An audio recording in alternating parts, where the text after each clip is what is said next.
All right, so I'm very Okay. happy today to have my wonderful friend Sumitra joining us to do my March webinar. For those of you who have not attended before or new to this, my name is Melissa Tompkins Lewis, and I am the owner of South Coast Veterinary Management Solutions. I'm a full-time veterinary management consultant, and instead of managing one practice like you used to, I now help with the management of many. And one of the things that managing multiple hospitals or multiple businesses helps me afford is time to do these webinars, which I love. So I've been doing them for a couple of years now. So I do host these webinars monthly, the second Thursday of the month. And then I also put the recording of the webinar on my YouTube channel. So if you want to watch any of my previous webinars, you can look at South Coast Veterinary Manage 263, and you can look it up there and watch any of the videos that you want. So hopefully everybody's having a great day. It's Thursday, almost the end of the week. If you are working the weekend, then it's not the end of your week. I'm Mhm. sorry. I'm working this weekend myself, so it's not really my end of my week, but I pretend it is. So I'd like to go ahead and get started and let Sumitra go ahead and take it away. So she's going to introduce herself and talk about her wonderful talk she's doing today. I'm super excited. Hi, everybody. Good morning. Thank you so much for joining us today. I'm so excited. There's so many people signed up, and this is a subject that's near and dear to my heart. So, just a little bit about myself. I've been in the veterinary field about 35 years. 26 of it has been in emergency critical care, and I have a huge focus on quality of life, hospice, palliative care, and peaceful transition care. So I am an RVT, a CVPM, a CCFP, which is a compassion fatigue professional, and I'm getting my certification through the International Animal Hospice and Palliative Care on the technician role of palliative care and hospice. So, today's subject is about bond-centered transition care, and as you see, I use the term transition, not euthanasia.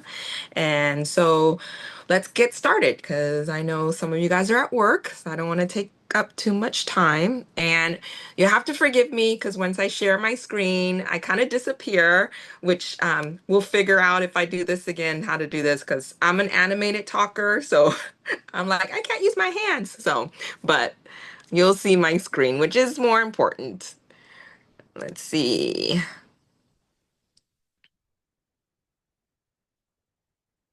Can everybody see my screen? Melissa, can you see my screen?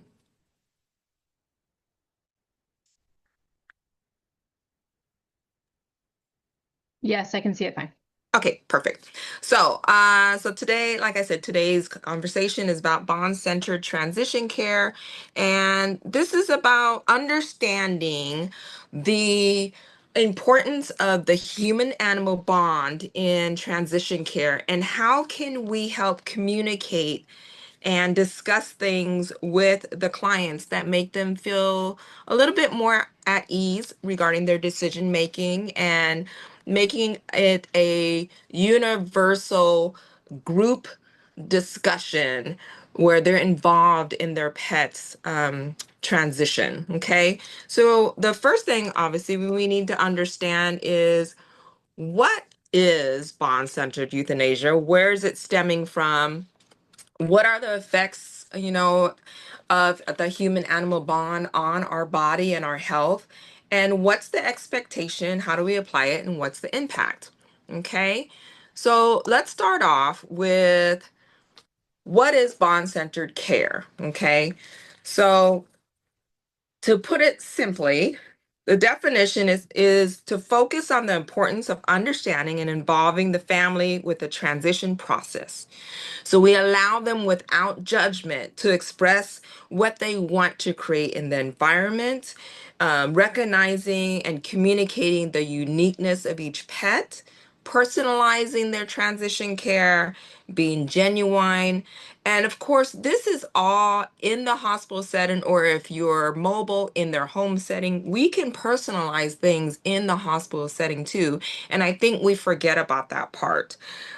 We just need to emphasize on that human animal bond and permit them to be part of the process of everything. Okay.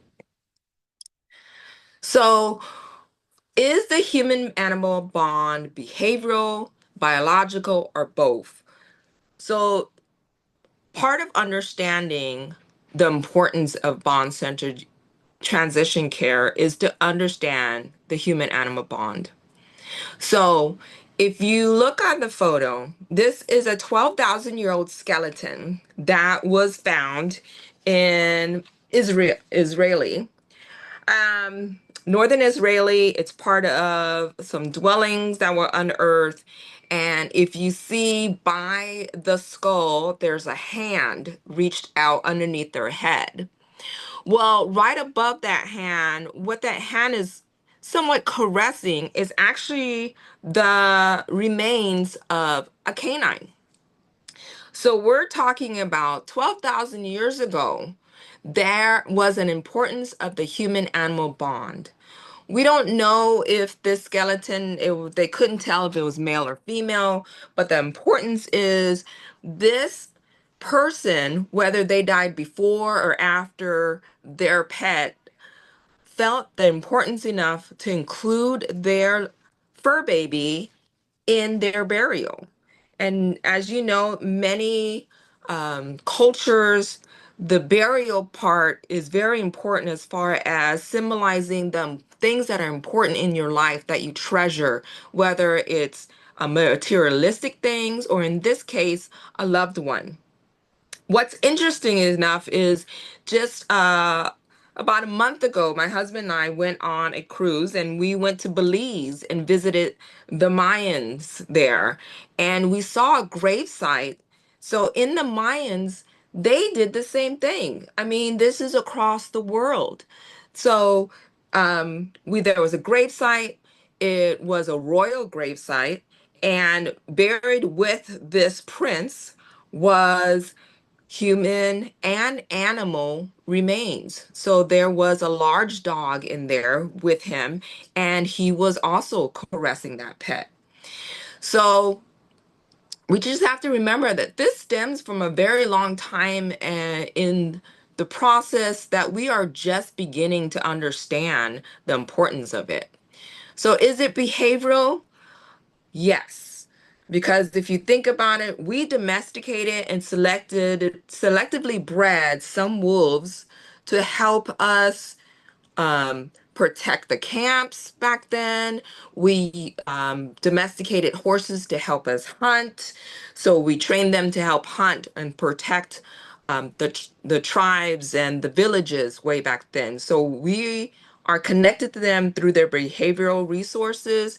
We also biologically, there is a connection. Um, so the human animal bond, it influences your emotional, psychological, and physical interactions.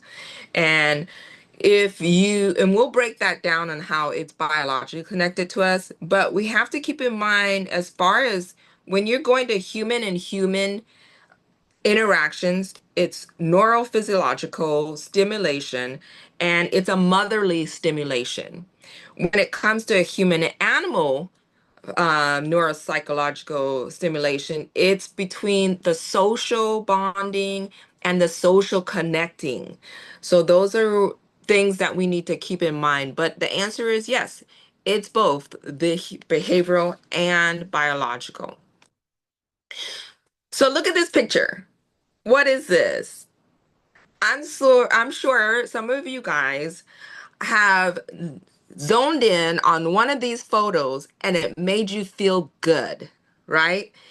It's why we're drawn to animals. They have the ability to retain juvenile traits as even as adults that our maternal and paternal aspects tend to be attracted to, and the funny thing is, the industry is aware of that. I mean, look at these pushkins and the little animals. These are all fat-faced. How many of you guys have teenagers or kids that have hundreds? Mine has at least 40 squishies, these fat faces.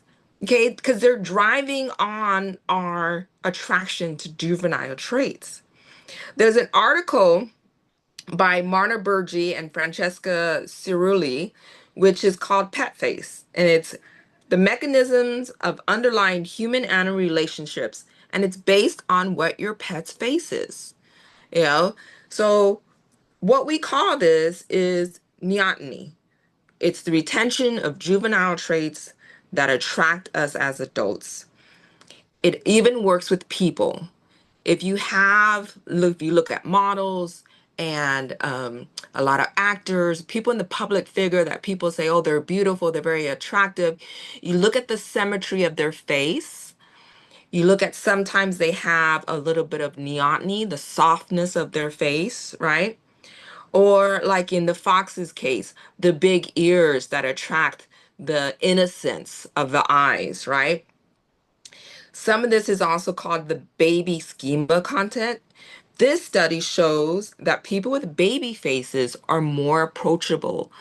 So that's the same with animals. If you see an animal with a really cute baby face, you just want to go up and squeeze them and love them. But if it's something that you're not attracted to, you're less likely to do that, right?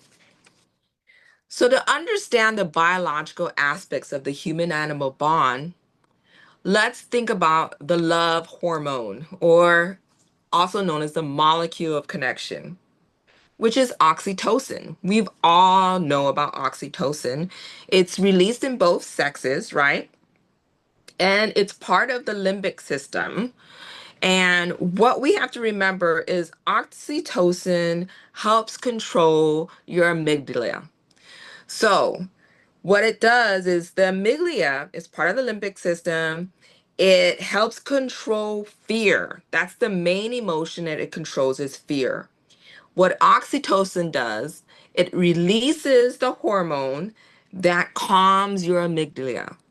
So it calms your response to stress, anxiety, negativity, threats. So when we are bonding with our animals, when our clients are bonding with their animals, they're releasing an oxytocin that allows them to calm themselves. Okay. When it comes to cutaneous afferent nerves, like our touch, our fingertips, that's a highly stimulating area for oxytocin. So when our clients are there and they're worried and they're talking to you and they're petting their pet and soothing, they may be thinking they're calming their pet, but they're actually really calming themselves by releasing oxytocins in that touch. The nucleus accumbens, okay, that's another area that is stimulated by the human animal bond. It is released in reward seeking behaviors, and it releases neurotransmitters such as dopamine, serotonin, and things that are opioid peptides. So the same high you get from opioids, you can get that similar high from being with your pet. Okay. Olfactory bulbs is another way of the human animal bond. They know your smell, right? A blind dog could smell you and find you, right? That's why they use tracking dogs when people go missing, because they have that olfactory bulb that really connects. What we don't realize, it stimulates the oxytocin and relaxation in us. Our olfactory bulbs are connected to our pets. Okay. Sometimes when I go home, I pick up my pet and I just smell her. Between the smelling and the petting, it releases so much oxytocin. It makes me feel relaxed and at ease. So, our clients, they really rely on their pet to help them stay calm through smell, touch, sound. And we have to remember that when we're communicating about their fears and their anxieties regarding the transition time. Okay. We have to also remember oxytocin. These are the things that it affects: decrease in blood pressure, lower heart rate, it calms you, releases stress, resilience, and social behavior. When you have oxytocin in your body, sometimes you're more prone to being more outspoken, communicating to others. You're more relaxed. We also have to remember releasing too much oxytocin can take a negative effect on both humans and animals alike. So let's think about this. Too much of a good thing, right? So decreases trust and sociability. So you have those people that are very introverted, they get very attached to their pet, so they don't trust us when it comes to making the decision of when to let them go. We have to gain that trust. It causes an aggressive possession, like, with dogs. If they have a stuffed animal that they really claim as their own, that stuffed animal in some way has released so much oxytocin that it makes your pet feel so good it doesn't want to share with anybody. So becomes possessive again. So nobody can touch it. You can't touch it. If you think of stalkers, stalkers have a huge release of oxytocin, and just looking at someone releases that oxytocin where it's to the point where they're possessive of that person. And so they always want to be near that person. They always want to see that person. So that's a trait of stalkers. Um, and then it also increases the group prejudices, which means that you have a high increase of oxytocin. You're more prone to judge if someone's trying to take something away from you. If judge that you don't listen to what they're trying to say because you feel like they're just trying to get what I have. And so we have to realize that clients may not even understand what their attachment to their pet is. There are so many times that I've been with a pet and we're doing a transition care, and the clients say, I don't know why this is upsetting me so much. I wasn't even this upset when my parent passed. Because they don't understand that there is truly a connection in the hormonal level to their pet. And not only that, to understand that it's normal. And so we have to be a part of that process of allowing them to understand that it's normal. There was a study done in 2023 that talked about the village effect of animals. Okay. So the book, The Village Effect by Susan Pickner, talks about how fostering social connections and reducing stress within the communities um, can be a side effect of having animals, right? So they tend to be thought of social catalysts. So they help build communities, retirement communities, neighborhoods.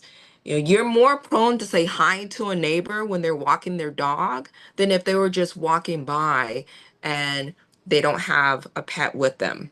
Okay. If we look at this breakdown of how people are describing what their pet means to them. In the UK, 47% of people feel that their cat is like a dog. I mean, their cat is like a child, sorry. As far as the dog side in UK, 49% feel that they are like a child. The United States, 36% of cats and 39% of dogs are like children. And so in Europe overall, seems to be a higher percentage that their pets are considered like children, excuse me. And as you know, this is increasing. I really feel like this is increasing, especially, and this isn't a very old study, it's from 2023. But even since then, I feel like it's really increasing, especially with the post-COVID era. People have realized that having a pet at home really helped them process through separation of other social aspects. Okay. 98% of pet owners across the globe from this similar study in 2023 say that 40% helps me stay healthy, going for walks. 43% of people say having a pet gives them a sense of purpose. And think about your senior clients. When it's time for transition care, it's not only the fear of losing their pet, it's the fear of being alone. What else am I going to do? My day was centered on feeding my cat, petting my cat, brushing my cat. So their sense of purpose is going to be gone. They're going to be more lonely, where 48% said they made them feel less lonely. So keep in mind all these attributes and pluses that having a pet has. It's not just I have a pet and he loves me. It's not realizing I have a fur baby that's dependent on me, but I am even more dependent on them. Okay. So the Human Animal Bond Research Initiative Foundation found that they did a survey with physicians with an average practice experience of 18 plus years and surveyed 1,000 of them. And these are some of the results. So I want you to understand how these animals are affecting people. 88% said that interacting with pets in the hospital setting, 88% improvement in physical condition, 97% in mental health, 98% in mood outlook, and 76% improvement in relationship with the staff. So that's out of the 69% of doctors that actually work with animals in their medical setting. If you think about it, those of us who have a clinic cat or a clinic dog, and your client walks in and they can be a little, apprehensive, they're worried, they're fearful, but they walk in, they see that cat sitting on the counter and they're talking to you and they might look at the cat or even reach out and pet the cat. It gives them a little bit more at ease where even their communication with your front desk could change. So your relationship with the staff can change with having a clinic cat. So you can take that to your owners and see if you can get a clinic cat in. Um, Another aspect, 97% reported that there is a health benefit, and that's out of all 1,000 of the family doctors. And 60% recommend getting a pet. 43 recommended it to improve overall health. And having a pet for 17% for specific conditions such as depression, anxiety. Um, they felt it was very helpful to have a pet. 75% of the overall 1,000 saw an overall improvement in health, whether the people are up moving more because they have a pet or because they feel a sense of purpose in life. Okay. And 74% would actually prescribe a pet to their patients if they felt it was going to overall improve their health. So medical doctors are starting to understand how the human animal bond can actually help keep their patients healthy also. And so this is globally across the board, the importance is really expanding in all areas. How does the veterinary team fit in the human animal bond? It's very important for us to talk and communicate to the client about their bond with their pet. The more research shows that pets are a health benefit, the more likely they will maintain their pet's health, which means the more they understand that their pet is part of their healthy living, the greater the chances they're going to come to you to make sure their baby stays healthy. Okay. For us to do that, we have to enhance their trust and understand their importance of having their pet and allowing them the freedom to express that.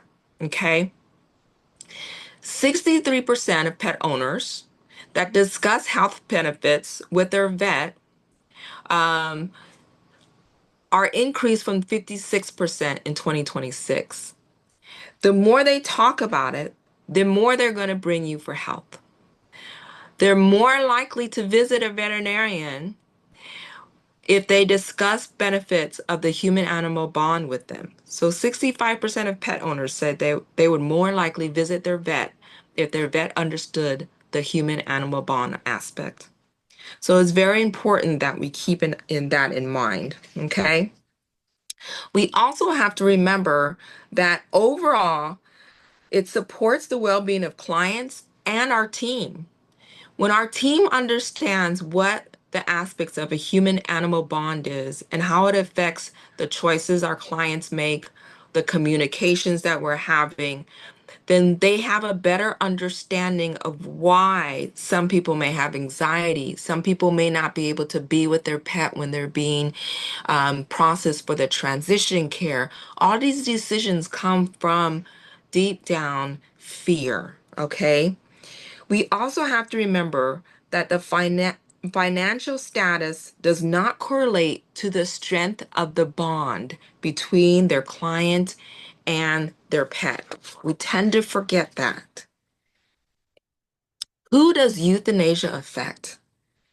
So, obviously, clients, okay? And we have to remember that's compounded with their fear, self blame. Did I wait too long? Is it too early? Your team, compassion fatigue, as we know, it's a huge, I wouldn't say a negative aspect, but it is a huge presence that can be negative if it's not appropriately addressed in our teams. Burnout, we need to make sure we support them, that we have a team that is ready to deal or support the client and each other during transition care. And of course, the patient. We have to remember the patient when we walk in and we talk about transition care. It's not just about, oh, I'm so sorry for your loss. We're going to put a catheter in. We hold the patient, we put a catheter in, we take them back to the client. Um, but what about their fear? What about the pain they're feeling when they're replacing the catheter? So, are we addressing those things in the hospital setting? Okay. So, here's a case, Lucy. Lucy is described, she's one of my previous cases. She's a small body with a large impact. Okay. The family was really struggling to make a decision regarding Lucy as she had a mass that was slowly growing. Okay. She was described to be their confidant, their travel buddy, the comforter. Their children were out of the hospital, so she was their child. How do we connect with this family when they initially contact us regarding transition care? So, what would you typically say? What do you ask? So, if you come in and they say, you know, I'm not sure what to do, you just diagnosed her with this mass, but she's running around, she's playing, she's eating, she doesn't seem to be in pain. You know, tell me, put in the chat real quick, what's one question that you would ask them when they come to you to help them decide if transition care is needed now or later? Like, what question would you ask them? Okay. So I'll have Melissa take a look at that as I explain through the rest of it. Um, so things that we would ask is, well, do you feel her behavior is changing at home, right? What kind of wording would you use, And Do you discuss anything else with them? Our role is to make them help them make an informed decision. What we focus on is the patient. We need to expand to understand emotional and mental toll on both the family and the patient. So when we're looking at Lucy, the question is also, how is her mental health? Does she seem happy? Does she seem tired? Is she isolating herself? Like all of those things are triggers or signs that she's not feeling well or she's ready to let go. Okay. Um, so how do we connect? Like I said, how are you going to ask questions? Here's a thought process I think we should integrate in our hospitals. If a client is unsure if it's time for transition care, and that's making it more of a systematic checklist, trying to take some of the emotion out of this decision making. Melissa, were there anybody that put anything like what they would ask a client if they weren't sure if it Yeah, was time? so yes, no, absolutely. There was several people that put kind of the same thing. Caitlin said, I offer a quality of life exam with a veterinarian. Shauna said the same. And then Kelly said, what she said is, let's schedule an appointment with the doctor to discuss her current symptoms. Tara put a great question. Is she still able to enjoy her favorite things? Does she still enjoy spending time with her family? Emily says, I usually ask them to pick 5 things that make their pet loves foods, toys, and once those things go down below 3, the quality of life has lessened or the quality has lessened. So they're really good questions that they're trying to ask to help ascertain. And that kind of goes into your lap of love quality of life scale a little Yeah. bit because it kind of goes Yeah. with that. Yeah, absolutely. Oh, and those are great answers. And I love that pick 5 things. That's really, I might have to use that one. It kind of streamlines things. So one thing that, like when we do our quality of life assessments, I do think we should offer scales for our clients. You know, lap of love quality of life scale. You can create your own family questionnaire. Um, I think we tend to forget that why not teach them how to use a pain score? You know, CSU has a great pain score that I think a lot of us use, and it breaks down the different symptoms. And so they can logically look at that without the feeling of the emotional part. What I tend to do when I have hospice kids is I share a questionnaire, and every week we rate their kiddo scale of 1 to 5 on about 14 questions, and 5 is they're doing great. So as their condition declines, their scoring decreases. And we have an agreement. When we're reaching a score of 3, we should start planning things out, right? I have this talk with the clients. We want to make sure that they're comfortable with doing these things at home. So we should make sure that we always take the time to explain these things for them. It really helps relieve the stress that the clients are feeling. It also allows for a more peaceful acceptance when it comes for the transition care to occur. So coming into their home or they coming into the office, they're more prepared, not necessarily emotionally, but mentally accepting of allowing their pet to transition because they can understand through the schematics of the scoring or, understanding when they're not enjoying certain things on a logical scale that they are ready, their pet is telling them, I'm ready to let go. Okay. Another question is yes or no. Do you think there is such thing as peacefully going to sleep? So I'll give you a couple. seconds real quick. Um,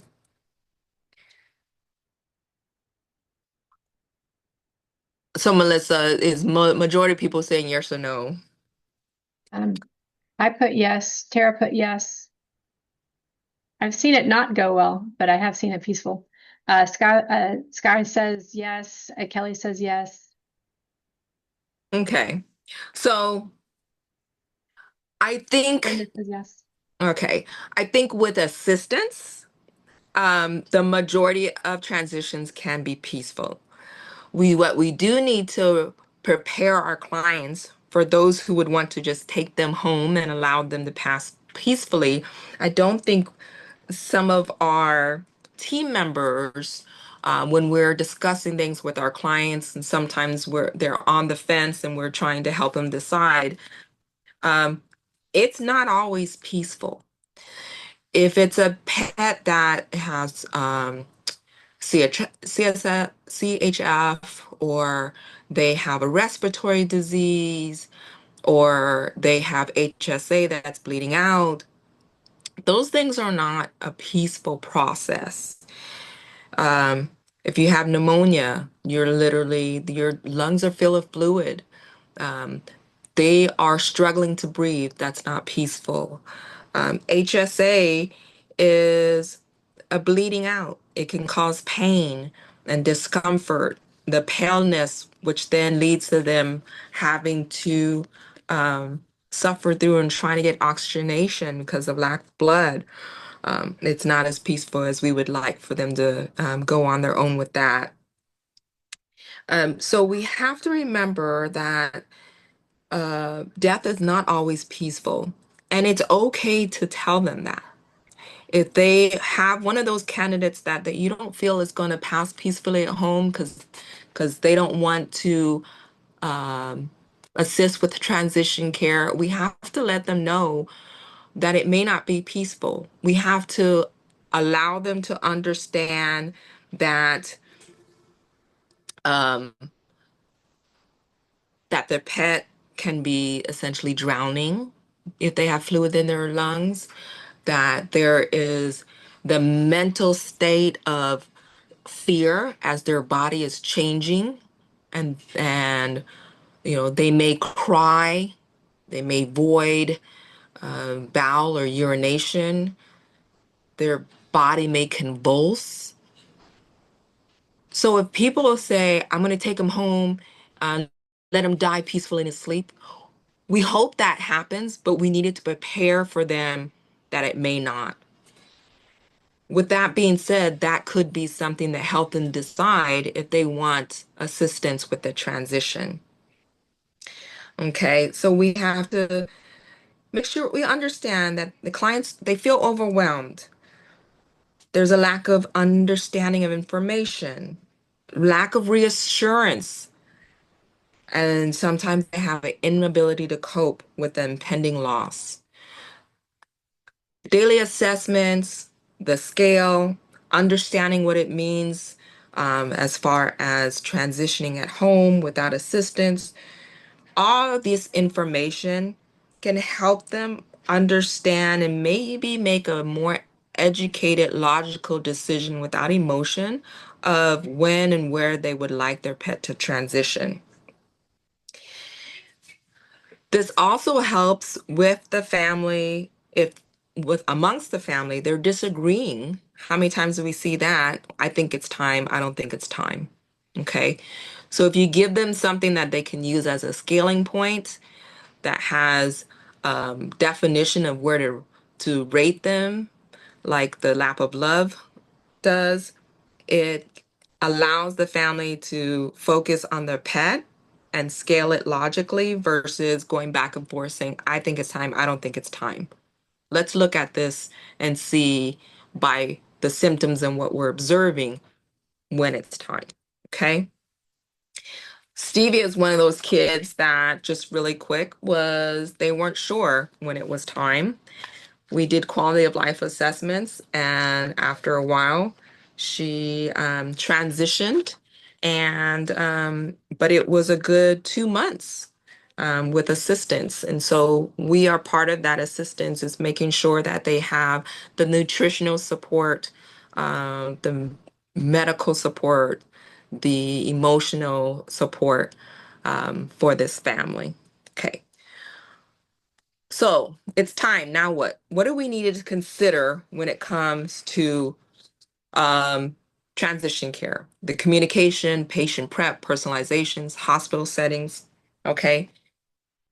So first, we got to ask ourselves, how do you think the family is feeling about this?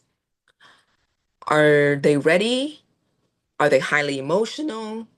Do you need to play the, quote unquote therapist at this time? We have to keep in mind that a lot of times when they walk in our hospital, their grieving process could have started a month ago with a terminal diagnosis, especially with cancer patients. They began grieving when that diagnosis was told to them. Okay.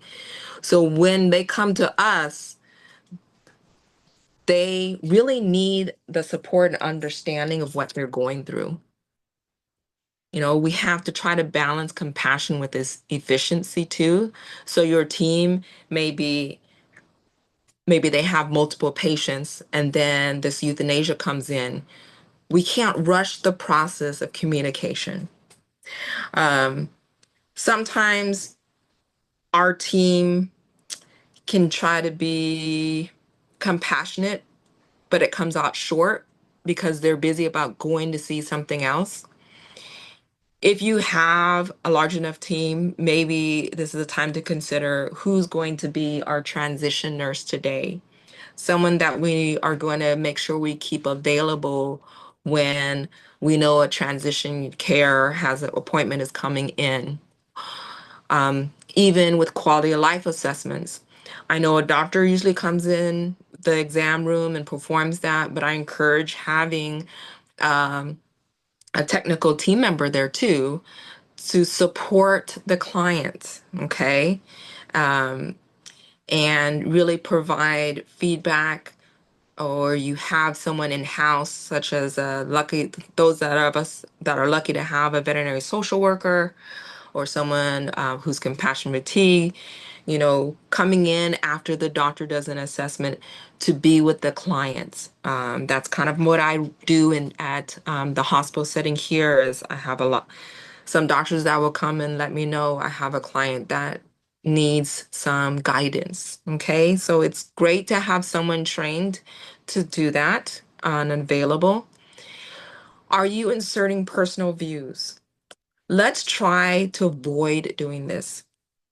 We want to not connect our views of what is because we don't know that client's needs. We want to try to understand what their needs are and then look at from their view, you know, um, physically and emotionally tired. If our staff is physically and emotionally tired, how are we going to support this family going through this loss and this transition? Okay. So we don't know what we don't ask. Ask them, how are you feeling? Sometimes we walk in a room and we say, oh, I'm so sorry that you're here for transition care. Um, could you tell me a little bit what's going on? And we go straight into the logistics of things. Let's switch that around and say, I'm so sorry you're here. And, Rocky has to transition and you've made that decision. How are you feeling? I feel overwhelmed. I feel lost. I'm afraid. I've never done this before. We have all these answers waiting to be said if we just ask the question. That allows us to understand how should we help support the client during this time. If they say, I don't know how I'm feeling. I've never done this before. I understand. I know the doctor reviewed the process with you. Did you have any questions? Would you like me to review it with you again? Because that first communication, who knows what they heard or understood, because they're literally still in shock that they're about to lose a family member. Okay. So making sure we're asking how they feel so we know if they understood how we describe the process. What's in a word? So, how do we describe what we're saying? Okay. Um, Euthanasia, put to sleep, all these things can be pretty frightful. Some of these words that are used, the terms, um, I don't use the words put to sleep, especially around children, because guess what? That night, that little child is going to say, I don't want to go to sleep. So try to keep that in mind when you're communicating with the clients. Use terms that are going to be reassuring, allowing some peace. So transition, um, you know, uh, moving on, ascending, those words are a little bit more comforting. Are we listening to all our senses? Are we hearing the sniffles and the cries? Are we offering water? Are we offering tissue? Silence, as you know, speaks volumes. If they're quiet, is there anything I can help you understand? Do you have further questions? Because they may be mulling over them in their minds. What is going on? Encourage them with open-ended questions to express themselves and express themselves so they understand that it's normal. It's okay to feel fear, to not understand what is going on. Grief-centered communication is a key thing. We want to use the words we. We are here to get help you assist through this process. We can understand how you're feeling. We're here for you. We want to make sure that we use that to understand that this is something we're going through together with them. You know, distance, we have to remember that disenfranchised grief, I have to have a hard time saying that word, is it means that the grief that people feel about losing a fur baby is not accepted the way it feels um, losing a person. So socially, the society in general doesn't understand that. And our clients, a lot of them don't understand that. So it's okay to validate and let them understand that they are going to go through the same grieving process as if they were to lose a human loved one. They're going to be angry, sad, they're going to be in denial, and tell them it's okay to feel these things. Okay. Collaborative communication, helping them understand that this is what's going on. We're going to be placing a catheter, and everything that we're doing, we need to explain step by step. Okay. Again, asking questions. When you ask questions, you form a connection and lets them understand you're there to emotionally support them through their fears, their anxieties. Um, Give them permission to cry. There's a lot of men that say, I'm so sorry I'm crying. I don't know why it's always the men. I'm so sorry I'm crying so much. I had a gentleman that was constantly apologizing, and I kept telling him it's okay to cry. You're losing your best friend right now. And that's okay to cry. And I tell him, allow yourself to feel this. This is a loss for you, and allow yourself to express, and don't worry about me being here. I'm here to support you, and I'm here to answer any questions, but I want to encourage you to express yourself and allow yourself to grieve. It's okay to cry. Um, when we talk about communication, we're trying to talk about examples or self-disclosure, like when they ask you, have you ever had a dog that had a spleen that's bleeding? It's okay if you have or have not, just say so. I have, and said, I did. And unfortunately, I did have to make a decision that you're making now, but we don't want to expand on our full experience and what went on, because that then turns the focus to us. So remember why you're sharing things. Beware of the pitfalls and cliches. Don't at least the situation. At least he's no longer in pain. After, at least he's with you. At least you are holding him.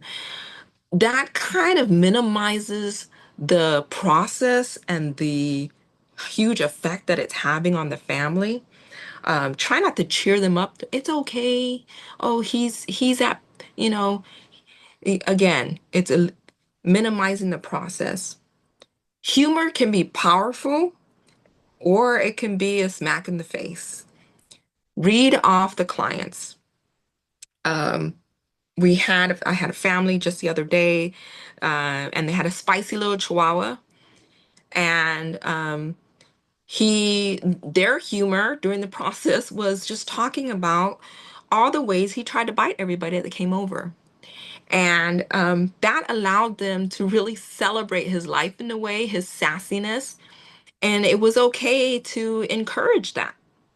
So we have to realize communication is big during this time, and just reading the cues off the clients is important. So part of communications, this kid to your left here, little Rocky, dad's thing was humor. And while the process of Rocky transitioning, while we were giving the medication, Dad told a story about how, since he was intact, all the girls would come to the neighborhood and find him, and that Rocky, he was proud to say Rocky fathered a litter with a German Shepherd. And as you see, Rocky is a Maltese. So Dad was very proud about that. Allowed them to express, taking pictures. They want to offer kids, they're taking selfies, offer, would you like me to take a family photo with your kiddo? You know, I just realized the time, so I'm kind of rushing through some of these. Patient prep. Okay. Remember, fear free is the patient and the family. Okay. Lowering the FAS as fast as possible. If we already know this kid is has high anxiety before coming in and they're scheduled for transition care, please prescribe gabapentin or traz, or both, so they have a little bit of ease coming back in. Let's encourage our team to start considering pre-medication prior to the IV catheter. Lap of Love has a wonderful chart that includes, Dex, Dorm, half dose. I personally use ketamine, ACE, and Torb mixture. It gives them a beautiful, peaceful twilight, but they still look around. Some of them start snoring. It just depends on how deep they go. And it allows them to be somewhat conscious, so it gives them a transition that is in stages for the clients too. So they're able to, and I encourage them at this time, they're still aware of your touch. They can hear you. Please continue to talk to them. And this actually gives them a quiet time, where a lot of these kids are painful or they're anxious and they have not wanted to be touched or held for days. And now the family can hold them and touch them, even brush them. Okay. Using a lidocaine, prolicaine cream to allow it to be wrapped, and, you know, let them sit with the client and with that pre-med on board, and put that cream on there and say, I'll be back in about 15 minutes and we'll place that IV catheter. This is going to help with the little sting that the catheter may give them. Make sure they're positioned peacefully and comfortably, and not splayed about, right? Nice beds in their laps, wherever they want to be. Personalization. Give him treats. Make sure we have a jar of Hershey's Kisses. Give him some kisses during the transition. The families that come in, they want to give them their bears. We have religious things such as blessings with the oils, the Indian transitions of laying blessings and the flower lays. They're all included.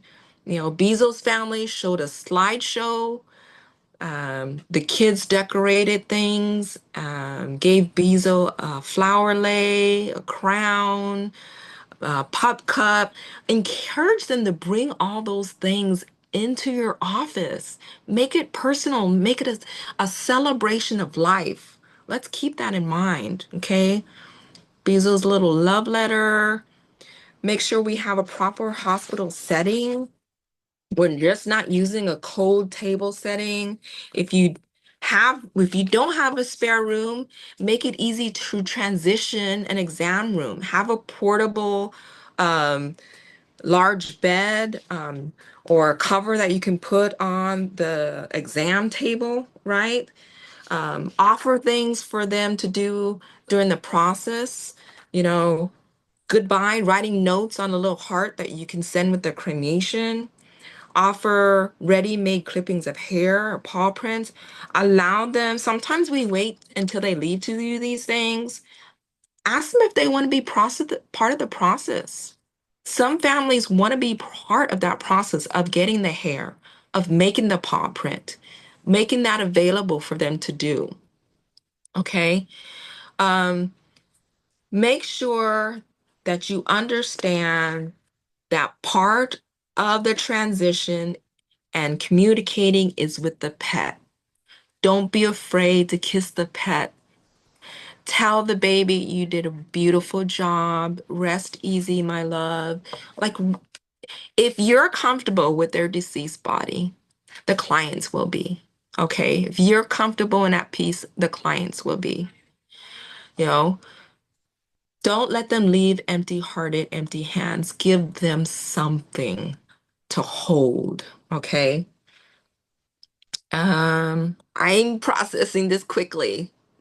Let's not judge what they want to do. Winston's dad loved him so much. He was a rescue kid and he made a pelt out of his fur. And he loves Winston till this day, every day. Clients who are supported through their bereavement process have less severe um, grieving process and they are more inclined to return to you because you understand what they were going through.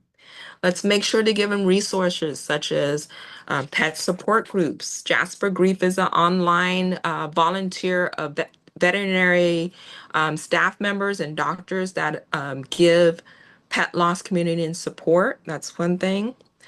These are the resources that I used. And I did want to end with a quote real quick.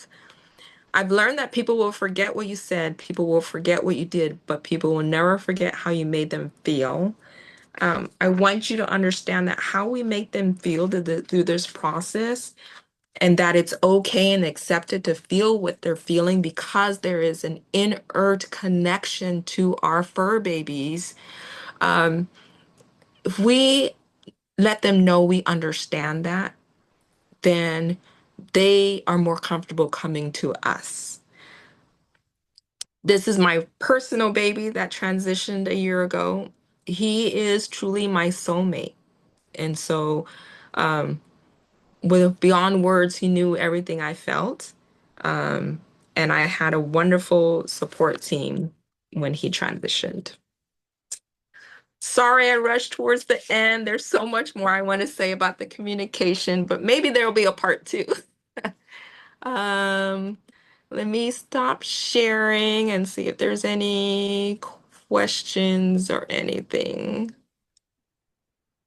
I think if anybody, sorry, in English, if everyone has their react button on the bottom, I'm just going to do a bunch of hearts right now. So let's see how many I can get. Oh yeah, I can see if you do reactions, we can make it all Oh, screen full of hearts for you, Sumi. Thank you so much for doing thank this. you. I really, really enjoyed your presentation a lot. And I just presented in Oregon and did not this talk at all, but a talk about euthanasia communication. And this is amazing. So thank you so much for doing this. Before we leave, I know you shared a little bit in the beginning, but why don't you tell everybody what you do? So if there was some way that you would help them, if they might want to use your help in the future, I'd love for you to have an opportunity to share about what you do.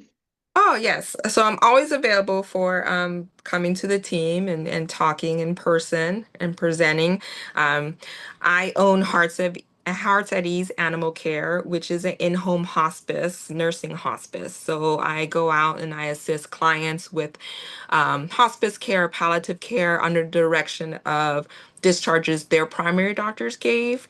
Um, and so I can continue monitoring blood pressures and things and update the doctors so we as a team can keep an eye on our geriatric kids and keep an eye on when and to help the clients, the family understand when it's time to transition. I do also provide in-home transition care with a couple of doctors that perform telehealth exams, or if the primary doctor signs up and signs off for me to provide the transition care. Now, I just for time's sake, transition care, something you might want to think about in your clinics is I allot at least an hour for transition care. The patients never leave their family's side. Everything I do is in front of them, including pre-meds, IV catheter, shaving hair, getting paw prints, everything. And once if you're able to transition that in your hospital setting, you will see a complete change in how the clients leave your facility after transition care, and you'll see a complete change in your staff members in valuing and really being more at peace because the clients are more at peace. But that's what I offer too. Thank you so much, Simi. Really appreciate all of the things that you talked about today. And I know Dee was able to join kind of at the end. And Hi, so she's saying Dee. thank you to you as well. Dee did a webinar last year on my channel, my YouTube channel, about the human animal bond. So if Mhm. anybody wants to go back and get an hour of that versus only part of which you had great information. So it kind of ties in really well. So thanks, Dee, for That's joining. great. So thank you so much, everyone. I appreciate you guys coming. I'll get this uploaded over this weekend and then send out the recording so you can share it with your teams for people who didn't get to come. And then I'll upload it to my channel so everybody can access it for the future. And I'm going to be actually sharing this with a few of my hospitals who need some of this communication. So thank you so Great. much. Emily does have a quick question Oh, yes. on, hang on one second. Have you heard of or do you have any opinions on the CPEP certified euthanasia professional? I can talk, I promise. Um, yes, I have heard of it, but I have not looked at it in depth enough to really form an opinion. Um, I do feel the certification through the animal hospice and palliative care, it is a little pricey, but I'm halfway through. There's like 8 modules and workshops, communication workshops, so it's very much more in depth. And I feel right now that is much more beneficial from what I learned about the other one. This one is much more in depth and beneficial. Okay. Is that one through AHA as well? I know AHA had one they were promoting. I don't know if it's a different one or if it's the same. Um, It might be which one? different. I just got an email the other day from AHA and it was a program. So Yeah, I'll look at it and see if yeah, it's I the think same or it's if it's different. different. Okay. Yeah, yeah. Um, Thank you so much, everyone, for coming. I'm going to go ahead and stop the recording.